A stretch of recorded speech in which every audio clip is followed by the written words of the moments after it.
Dear student of class 9, अस्सलाम वालेकुम। हमने पहले 2 ग्रुप पढ़ चुके हैं, first group and second group.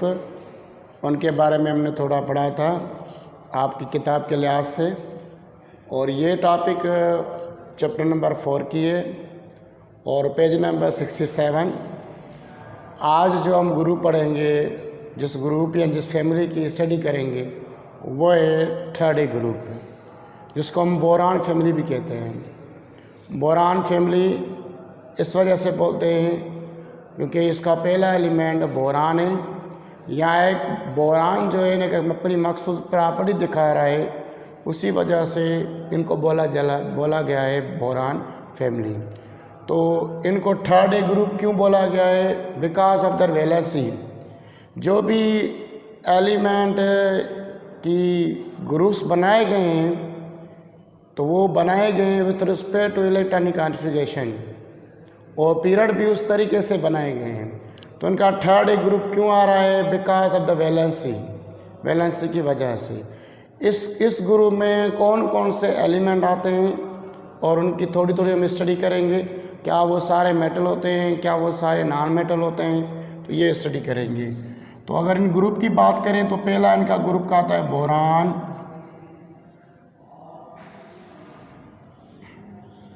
ये ग्रुप के अंदर एलिमेंट होते हैं boron, gallium, aluminium,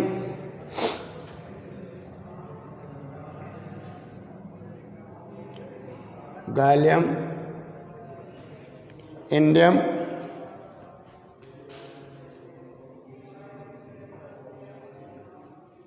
thallium.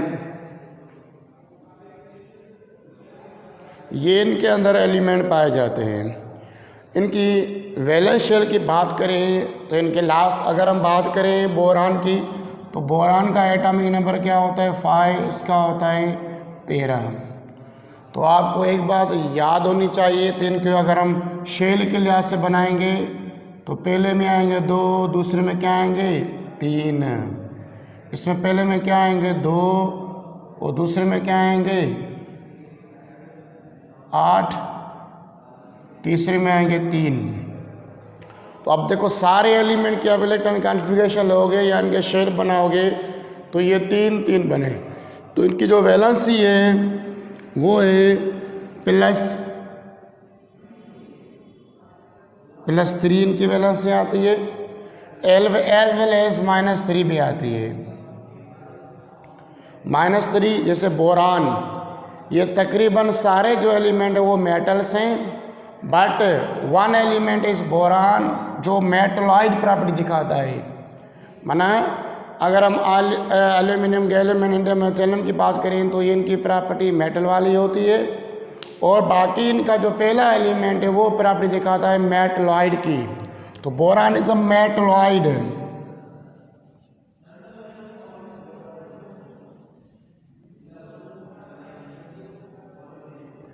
Metalloids किससे कहते हैं? जिसमें दोनों प्रॉपर्टी पाई जाए, माना मेटल वाली भी और नॉन मेटल वाली भी। The element which has the property of metals as well as non metals, that is called metalloids. उनको मेटलॉइड्स बोला जाता है। तो बोरान की प्रॉपर्टी यही है कि बोरान +3 भी दिखा सकता है, -3 भी दिखा सकता है। माना मेटल वाली प्रॉपर्टी दिखा सकता है, नॉन मेटल वाली प्रॉपर्टी दिखा सकता है। तो ये इनकी नेचर की वजह से, इनकी इनर इलेक्ट्रॉन की वजह से, ये जो इनके इनर इलेक्ट्रॉन है, इनर इलेक्ट्रॉन की वजह से इनकी ये मेटलॉइड्स प्रॉपर्टी बन रही है। किसकी वजह से? इन इलेक्ट्रॉन की वजह से इनकी ये नेचर बन रही है। अब अगर हम बात करें इनकी मेटालिक कैरेक्टरिस्टिक्स की बात करें, इस ग्रुप की मेटालिक कैरेक्टर्स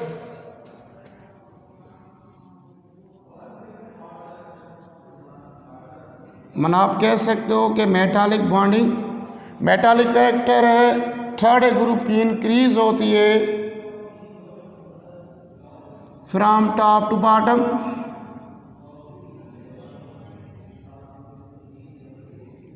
इन ग्रुप इस ग्रुप में इनकी मेटालिक बॉन्डिंग क्या होती है, टॉप टू बॉटम होती है इंक्रीज्ड। क्या होती है, इंक्रीज होती है। इंक्रीज होने का रीज़न ये है due to their valence shell, due to the number of orbitals. इनके नंबर ऑफ शेल बढ़ेंगे तो इनकी जो है ना मेटालिक कैरेक्टरिस्टिक बढ़ रही है। और सबसे ज़्यादा स्टेबल जो एलिमेंट है वो बोरान है। बोरान इज़ स्टेबल इनकी साइज़ की वजह से, इसकी साइज़ कम है। अब बात आती है इनकी एटॉमिक साइज़, एटॉमिक रेडियस, ये भी फ्रॉम टॉप टू बॉटम क्या होता है, वो होता है increased due to the number of shells. तो atomic size, ionic size and other जो एलिमेंट्स है उनकी जो एटॉमिक साइज़ हो रही है इस ग्रुप के लिहाज से वो इंक्रीज़ हो रही है फ्रॉम टॉप टू बॉटम। माना एटॉमिक साइज़, इनकी एटॉमिक साइज़, आयनिक साइज़ वो भी क्या होगी इस ग्रुप की फ्रॉम टॉप टू बॉटम क्या होगी, इंक्रीज़ होगी। ज़्यादातर जैसे बोरान है, ये बोरान आपको कोवलेंट वाले कोवलेंट कंपाउंड दिखाता है। एल्यूमिनियम भी covalent as well as ionic compound दिखाता है आपको फॉर्मेशन करने की। ये बोरान और एल्यूमिनियम ज़्यादातर ये मिनरल्स में बहुत पाए जाते हैं। और सबसे ज़्यादा जो यूज़ होता है एलिमेंट आप कह सकते हो जैसे एयरप्लेन है या सबसे ज़्यादा यूजेज इंडस्ट्री में वो एल्यूमिनियम का ज़्यादा होता है। उसकी प्रॉपर्टी की वजह से कोरेसो कम होता है ये, तो इसकी प्रॉपर्टी की वजह से एल्यूमिनियम सबसे ज़्यादा यूज़ होता है, लाइटर होता है, इसमें शाइनिंग होती है, तो इस वजह से एल्यूमिनियम सबसे ज़्यादा यूज़ होता है डिफरेंट इंडस्ट्री में। अब ये थर्ड ग्रुप ने हमने इसकी वैलेंसी की वजह से थर्ड नेम पढ़ा। Boron because of the first group, इनकी वजह से इनमें कौन कौन से एलिमेंट आते हैं वो हमने लिखे। इनकी ये सिर्फ बोरान को छोड़ के बाकी सारे जो होते हैं वो मेटल और नॉन मेटल, मैंने एक ग्लास वाला जो है नॉन मेटल माना ज़्यादातर मेटालिक कैरेक्टर से पाई जाती है। फर्स्ट बोरान जो होता है वो होता है non metal as well as metal, जिसको हम कहते हैं मेटलाइड। क्या कहते हैं, मेटलाइड। बोरान भी हमें नेचुरल सोर्स से मिलता है, इसके बहुत सारे यूजेज हैं। बोराक एसिड हो गया, बोराक्स हो गया, ये इनसे कंपाउंड बनते हैं। एल्यूमिनियम से जैसे एल्यूमिनियम हो गया, बैक्साइड हो गया, ये इनके यूजेज हैं। गैलियम भी बिल्कुल इस तरीके से इनका यूजेज है। तो ये थर्ड ग्रुप था जो हम थोड़ा थोड़ा पढ़ेंगे। अब हम पढ़ेंगे ग्रुप फोर्थ। थर्ड ग्रुप हमने पढ़ा, अब group fourth is very important. Group जो चौथा है वो बड़ा इंपॉर्टेंट है।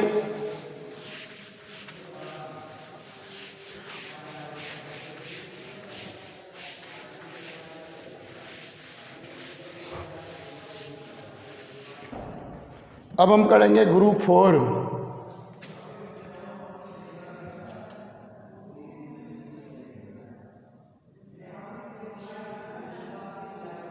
फोर्थ है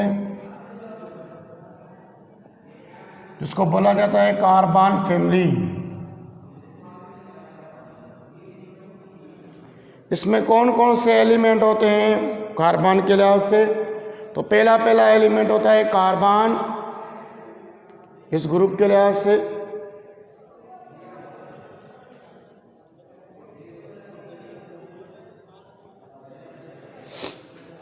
दूसरा आता है silicon, carbon, silicon, germanium, tin, SN. Last में आता है लीड, पलम्बलम। इस ग्रुप में ये एलिमेंट मौजूद होते हैं, कार्बन, सिलिकॉन, जर्मेनियम, टिन, एसन, स्टेनियम उसकी सिंबल होती है, एंड लीड, पलम्बलम। ये एलिमेंट पाए जाते हैं इस ग्रुप के अंदर। इन ग्रुप के अंदर ये एलिमेंट पाए जाते हैं। The fourth A group contains carbon, silicon, germanium and tin and lead. ये एलिमेंट के अंदर पाए जाते हैं। अगर इनका नाम फोर्थ ग्रुप क्यों पड़ा? Because of the last valence shell या बिकॉज ऑफ इलेक्ट्रॉनिक कॉन्फ़िगरेशन। इनकी अगर हम इलेक्ट्रॉनिक कॉन्फ़िगरेशन लेंगे तो इनके लास्ट शेल में इलेक्ट्रॉन कितने पाए जाएंगे? 4 पाए जाएंगे। हम करके देखते हैं, जैसे इसके 16 और 6 एटॉमिक नंबर, तो 6 के लिहाज से अगर इसके शेल बनाएंगे, वी फाइंड इट, पहले में 2, दूसरे में 4, और 2 और 4 कितने हो जाएंगे? 10, 2 और 4 6 हो जाएंगे। अब ये जो 4 इलेक्ट्रॉन है ये शो कर रहा है इनका ग्रुप, फोर्थ ग्रुप, ये आपको मैंने पढ़ा हुआ है। तो इसकी लास्ट इलेक्ट्रॉन में जितने एलिमेंट की वजह से इनका जो नाम पड़ा वो पड़ा फोर्थ ए ग्रुप। जैसे सिलिकॉन की बात करें, सिलिकॉन का कर देखते हैं, 14 इसका एटॉमिक नंबर होता है। अगर इनकी बात करेंगे तो पहले में 2, दूसरे में 8, 10, तीसरे में 4, इसके लास्ट में भी 4 आए। तो इन्हीं की वजह से इनका जो नेम आ गया वो आ गया फोर्थ ए ग्रुप। कार्बन इसको क्यों बोला गया है? Because of the carbons uses, यानी कि कार्बन की एक प्रॉपर्टी पाई जाती है, सबसे ज़्यादा जो प्रॉपर्टीज़ यानी, तो इनका फोर्थ ग्रुप क्यों नाम पड़ा? Because of property of carbon. इनके लास्ट वैलेंस इलेक्ट्रॉन कितने होंगे? सारे के सारे में जो इनका लास्ट वैलेंस इलेक्ट्रॉन होगा इनका, the valence shell electron of fourth A group is 4।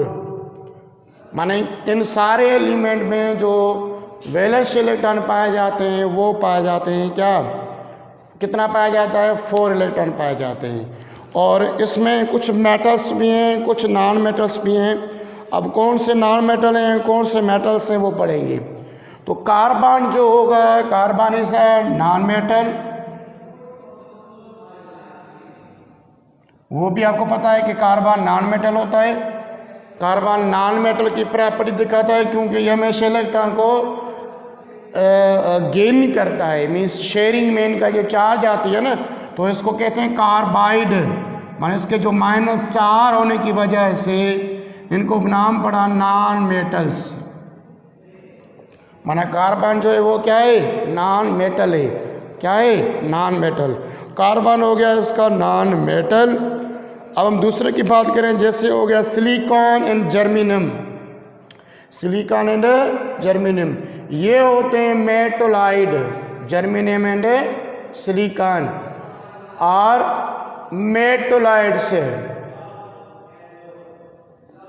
माना इनमें मेटल और नॉन मेटल दोनों की प्रॉपर्टी पाई जाती है। माना जर्मेनियम एंड सिलिकॉन इज मेटोलाइड। बाकी जो लास्ट वाले एलिमेंट है Sn, टिन और लीड और मेटल्स। इसमें पहले वाला जो होता है वो होता है नॉन मेटल, प्योर ही नॉन मेटल होता है। जर्मेनियम और सिलिकॉन दोनों होते हैं मेटलाइड। माना जर्मेनियम का भी मेटल भी हो सकता है, नॉन मेटल भी हो सकता है according to condition. Silicon metal भी हो सकता है, नॉन मेटल भी हो सकता है। यही रीज़न होता है कि सिलिकॉन को हम यूज़ करते हैं डिफरेंट कंप्यूटर की चिप्स के अंदर, कंप्यूटर के डिवाइस के अंदर। इसको सिलिकॉन को सेमी कंडक्टर भी के लिहाज से यूज़ किया जाता है because of the property of metalloids. इनकी मेटलॉइड्स की प्रॉपर्टी की वजह से मन इनमें दोनों प्रॉपर्टी पाई जाती हैं, मेटल्स और नॉन मेटल्स से। तो कार्बन जो पहला इसका एलिमेंट है वो मेटल है।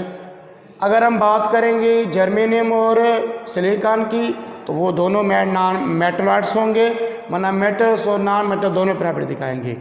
टिन और लीड दोनों जो होंगे वो होंगे मेटल्स। प्योरली जो होंगे वो Sn+4 and Pb+4 के लिहाज से ये प्रॉपर्टी दिखाएंगे। माना इनके अंदर यही प्रॉपर्टी पाई जाती है कि ये दोनों वैलेंस के लिहाज से। अच्छा, अभी Sn में 2 और लीड में 4, तो ये इनकी प्रॉपर्टी की वजह से। अच्छा, अब बात आती है कि जो कुछ एलिमेंट हैं जो सारे के सारे एलिमेंट तकरीबन जो मेटल्स हैं, ये जो एलिमेंट्स हैं, ये कोवेलेंट कंपाउंड देते हैं। क्या देते हैं? कोवेलेंट कंपाउंड देते हैं। अगर इनकी एटॉमिक साइज की बात करें, एटॉमिक साइज, एटॉमिक आयनिक साइज या आयनिक रेडियाई इज इंक्रीज्ड, उनका क्या होगा? इंक्रीज्ड होगा from top to bottom. Their metallic character is also increase from top to bottom. इनकी metallic characters, ionic radii, ionic size, atomic size, वो भी क्या होगी? इंक्रीज होगी फ्रॉम टॉप टू बॉटम।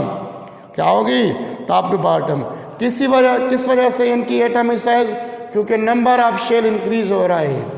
इनके शेल बन रहे हैं 2, तो इनके बनेंगे 3, इनके बनेंगे 4, इनके बनेंगे 5, इनके बनेंगे 6। तो इनकी जो मेटालिक कैरेक्टर है वो भी इंक्रीज हो रही है from top to bottom. Atomic size, इनकी साइज एटम की, आयनिक साइज जब ये इलेक्ट्रॉन को लॉस या गेन कर रहे हैं या शेयर कर रहे हैं तो फिर भी क्या हो रही है? वो टॉप टू बॉटम क्या होगी? वो इंक्रीज होगी। इनकी मेटालिक कैरेक्टर भी क्या होगी? वो from top to bottom increase हो रही है, क्योंकि पहले नॉन मेटल है, फिर मेटलाइड, फिर मेटल्स हो रहे हैं। तो इनकी ये प्रॉपर्टी की वजह से। अब कार्बन एक यूनिवर्सल एलिमेंट है इस ग्रुप का, जिनका सबसे ज़्यादा यूजेज है। इस एलिमेंट की वजह से केमिस्ट्री के एक अलग ब्रांच का नाम दिया गया ऑर्गेनिक कंपाउंड या ऑर्गेनिक केमिस्ट्री। मीन्स इसमें एक प्रॉपर्टी पाई जाती है, कैटिनेशन प्रॉपर्टी। इस कैटिनेशन, इसके एक मखसूस पहचान है, माना कार्बन सबसे ज़्यादा पाने वाला एलिमेंट है। किस लिहाज से? ऑर्गेनिक कंपाउंड के लिहाज से।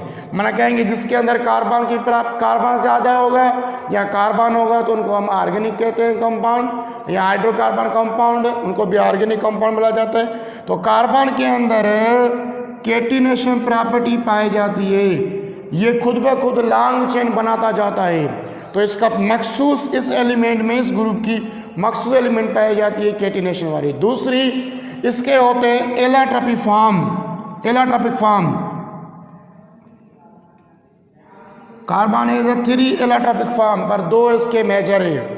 एलोट्रोपिक फॉर्म क्या कहते हैं? जिन एलिमेंट की कंपोजिशन सेम हो, केमिकल कंपोजिशन सेम हो, but their physical and geometrical structure is some change. तो इनके कार्बन के एलोट्रोपिक फॉर्म कितने हैं? 2 हैं मेन। एक होता है डायमंड, दूसरा होता है ग्रेफाइट। तो कार्बन इस ग्रुप के अंदर, carbon as a allotropic form, different exist है, डिफरेंट एलोट्रोपिक फॉर्म। एक कार्बन है और दूसरा है टिन। इन दोनों के एलोट्रोपिक फॉर्म हैं इस ग्रुप के लिहाज से। एक हो गया कार्बन, दूसरा हो गया एसएन। इन दोनों के एलोट्रोपिक फॉर्म है, पर आप ज़्यादातर पढ़ोगे कार्बन के। कार्बन के हैं 2, एक है डायमंड, दूसरा एलोट्रोपिक फॉर्म जो है वो एक ग्रेफाइट है। इनके ये 2 एलोट्रोपिक फॉर्म पाए जाते हैं। इस ग्रुप की बात करें तो इस ग्रुप में ज़्यादा से ज़्यादा जो एलिमेंट जिसकी इंपॉर्टेंस है वो है कार्बन और सिलिकॉन। सबसे ज़्यादा इनकी जो है ना प्रॉपर्टी, यूजेज सबसे ज़्यादा है। और इन कार्बन और टिन के एलोट्रोपिक फॉर्म मिलते हैं। एलोट्रोपिक फॉर्म उसको कहते हैं ऐसा एलिमेंट जिनकी कंपोजिशन, केमिकल कंपोजिशन सेम हो और उनकी फिजिकल प्रॉपर्टी या फिजिकल स्ट्रक्चर या ज्योमेट्रिकल स्ट्रक्चर चेंज हो। जैसे ग्रेफाइट है, ये ज़्यादा हार्ड होता है, इसमें भी कार्बन है, इसमें भी कार्बन है। ये ज़्यादा हार्ड होता है, ये इससे कम हार्ड होता है। इनकी मेल्टिंग पॉइंट ज़्यादा हाई होती है, इनकी कम होती है। दोनों के अंदर क्या पाया जाता है? कार्बन पाया जाता है। तो एलोट्रोपिक फॉर्म में इन दोनों के पाए जाते हैं। अब बात करेंगे हम नाइट्रोजन फैमिली के बारे में। तो नाइट्रोजन फैमिली में इसको मिटा रहा हूँ, 4th ग्रुप हमने पढ़ लिया।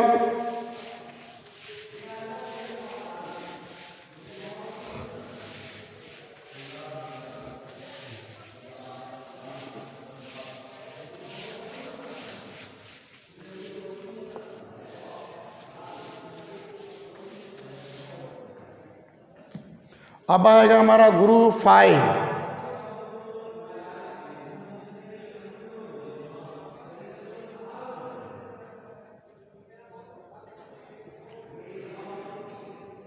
या इनका नाम होगा नाइट्रोजन फैमिली। इस ग्रुप के अंदर कौन कौन से एलिमेंट पाए जाते हैं?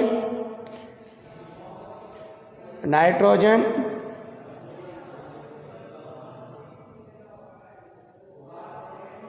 Phosphorus,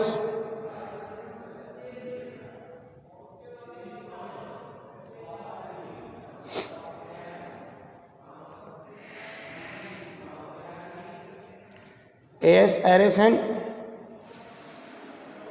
एंटोनमी Sb, bismuth BU B है। अब ये एलिमेंट इस ग्रुप के अंदर पाए जाते हैं। Fifth A group contain nitrogen, phosphorus, आयरन्स, स्टेनियम एंड बिस्मिथ।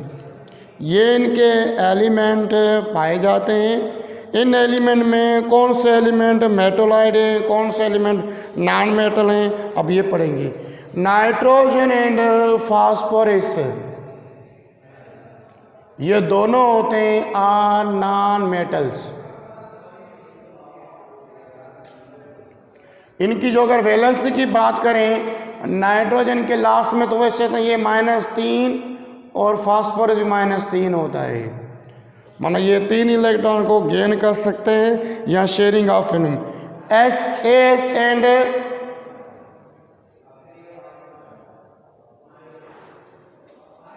एंटोनमी और बोथ मेटोलाइट्स है। ये दोनों क्या होते हैं? मेटोलाइट्स होते हैं इस ग्रुप के। अब बच गया लास्ट में बिस्मिथ Bi इज मेटल। इनको फिफ्थ ग्रुप क्यों पाया जाता है? Because the last electron last valence shell contains fifth electron. इनके लास्ट इलेक्ट्रॉन इनके लास्ट शेल में पाए जाएंगे 5 इलेक्ट्रॉन, तभी इनका नाम पड़ा फिफ्थ ए ग्रुप या 5वां ग्रुप। इनके लास्ट अगर इनकी इलेक्ट्रॉनिक कॉन्फ़िगरेशन है 7 तो आप देखोगे पहले में 2 दूसरे में 5। तो इनकी ये लास्ट के 5 इलेक्ट्रॉन की होने की वजह से वैलेंस शेल के लास्ट में 5 इलेक्ट्रॉन होने की वजह से तो इनका नाम पड़ा क्या? Fifth A group. इनकी प्रॉपर्टी की वजह से इनका जो है। अब हम बात करेंगे इनकी कुछ प्रॉपर्टीज़ की बात करेंगे। ये सारे के सारे एलिमेंट सबसे ज़्यादा जो इम्पॉर्टेंट एलिमेंट है वो है नाइट्रोजन, क्योंकि नाइट्रोजन ज़्यादातर ये जो नाइट्रोजन पाया जाता है ये नॉर्मल टेम्परेचर पर नाइट्रोजन पाया जाता है। इसकी फेस होती है नाइट्रोजन गैस में 8 नॉर्मल टेम्परेचर पर ये गैस फेस में पाया जाता है। और ये ज़्यादातर ऑक्सीजन के साथ रिएक्शन करके ऑक्साइड कंपाउंड बनाता है। ऑक्साइड कंपाउंड बनाता है। इसके form lot of oxide compound जैसे nitrogen oxide, nitrogen dioxide, nitrogen monoxide, dinitrogen pentoxide. ये इस तरीके से कुछ कंपाउंड पाए जाते हैं इनके अंदर, जैसे N2O nitrous oxide, die nitrogen oxide. इनकी नेचर की वजह से सबसे ज़्यादा इम्पोर्टेंट किसके? नाइट्रोजन की। ये फ्रीली पाया जाता है। इसकी ज़्यादा मिकदार एयर के अंदर भी पाई जाती है 78%। और ये रूम टेम्परेचर पाया जाता है नाइट्रोजन गैस में। और ये तक बहुत सारे ऑक्साइड कंपाउंड बनाता है, मोनॉक्साइड के साथ रिएक्शन करके ऑक्साइड कंपाउंड बनाते हैं। इनका यूजेज भी सबसे ज़्यादा होता है नाइट्रोजन का, तभी इसकी इम्पोर्टेंस सबसे ज़्यादा इस ग्रुप में नाइट्रोजन की होती है। अब बात करेंगे इनकी कुछ आयनाइजेशन की। इनकी जो ग्रुप ट्रेंड की बात करें तो वो उनकी वेरिएशन प्रॉपर्टी पाई जाती है। अगर हम ग्रुप ट्रेंड की बात करें तो इनकी वेरिएशन पाई जाती है। अच्छा, इनके atomic size ionic size is also increase from top to bottom. इनकी ionic atomic size, ionic size ये भी फ्रॉम टॉप टू बॉटम क्या होगी, वो होगी increased. And their electronegative is also value is decrease from top to bottom. इनकी electronegative क्या होगी, फ्रॉम टॉप टू बॉटम क्या होगी, वो भी होगी डिक्रीज्ड। अब इसमें एलोट्रॉपिक फॉर्म भी किसके पाए जाते हैं, सब के एलोट्रॉपिक फॉर्म पाए जाते हैं, सिर्फ नाइट्रोजन का एक ही एलोट्रॉपिक फॉर्म होता है। तो आज हमने 3 ग्रुप को कवर किया। 5th ग्रुप नाइट्रोजन फैमिली वाला ग्रुप है। इन एलिमेंट के अंदर ये नॉन मेटल्स होते हैं, नाइट्रोजन फास्फोरस, एसआर और एंटानमी ये दोनों क्या होते हैं, मेटल्स। बी बिथमस ये क्या होता है, इस मेटल। नाइट्रोजन की सबसे ज़्यादा इसमें प्रॉपर्टी ली गई है, नाइट्रोजन की यूजेज की वजह से, इंपॉर्टेंस की वजह से नाइट्रोजन सबसे ज़्यादा ये पाया जाता है गैस फेस में रूम टेम्परेचर पर, और इसके बहुत सारे ऑक्साइड कंपाउंड बनते हैं because the nature of nitrogen. और ये नाइट्रोजन ट्रिपल बॉन्ड वाले कंपाउंड, ये इसकी जो कोवलेंट बॉन्ड में होती है ना, वो ट्रिपल बॉन्ड बनाता है। नाइट्रोजन क्या होती है, ट्रिपल बॉन्ड होती है। नाइट्रोजन का सबसे ज़्यादा यूजेज भी है। नाइट्रोजन को यूज़ करके यहाँ यूज़ करते हैं, सबसे ज़्यादा फर्टिलाइज़र में इसको यूज़ करते हैं, क्योंकि नाइट्रोजन को प्लांट लेते हैं एज अ ग्रोथ पर्पस, तो इसका यूजेज भी ज़्यादा है और इसकी इंपॉर्टेंस भी इस ग्रुप की ज़्यादा है, तभी इनको बोला गया है nitrogen family. Atomic metallic characters from top to bottom is increase and their electronegative is decrease from top to bottom because of the number of shell. Atomic size, ionic size is same, increase from top to bottom. इनकी atomic size और ionic size top to bottom क्या होगी, वो होगी increased. और इनकी valency क्या है, लास्ट में कितने इलेक्ट्रॉन पाए जाते हैं, 5। और अगर इनकी बात करें तो शेयरिंग के लिहाज से इनकी -3 आते हैं। इसको 3 इलेक्ट्रॉन की ज़रूरत है अपने ऑक्टेट पूरे करने के लिहाज से, तभी इनको लिखा गया -3। तो ये दोनों एलिमेंट नॉन मेटल इस वजह से पाए जाए। अभी बाकी 3 हमारे ग्रुप रह गए, हम उसको बाद में डिस्कस करेंगे। अगर इसमें कोई भी आपको क्वेश्चन नहीं आ रहा, आप पूछ सकते हो, आप कमेंट बॉक्स में मुझे मैसेज कर सकते हो कि सर ये टर्म्स में समझ नहीं है। आपकी 9th क्लास के लिहाज से मैं इतना पढ़ा सकता हूँ कि थोड़ा थोड़ा आपको डिफाइन करके बता रहा हूँ। इनको डीपली आप पढ़ोगे, आगे जब आप आओगे कि इनकी प्रॉपर्टीज़, इनकी अदर और ग्रुप ट्रेंड जो हम डीपली पढ़ेंगे क्लास इंटर के अंदर या क्लास फर्स्ट ईयर के अंदर, आप उस टाइप पे पढ़ाऊँगा। इसमें यहाँ पे थोड़ा लिस्ट क्या होता है, इनका इंट्रोडक्शन होता है जो मैं यहाँ पे आपको पढ़ा रहा हूँ। कौन कौन से एलिमेंट हैं आपको ये याद रखने, कौन कौन से एलिमेंट मेटल्स होते हैं, नॉन मेटल्स होते हैं, इनकी कुछ प्रॉपर्टी जो आपको यहाँ बता रहा हूँ ये आपको याद करनी है। Thank you very much.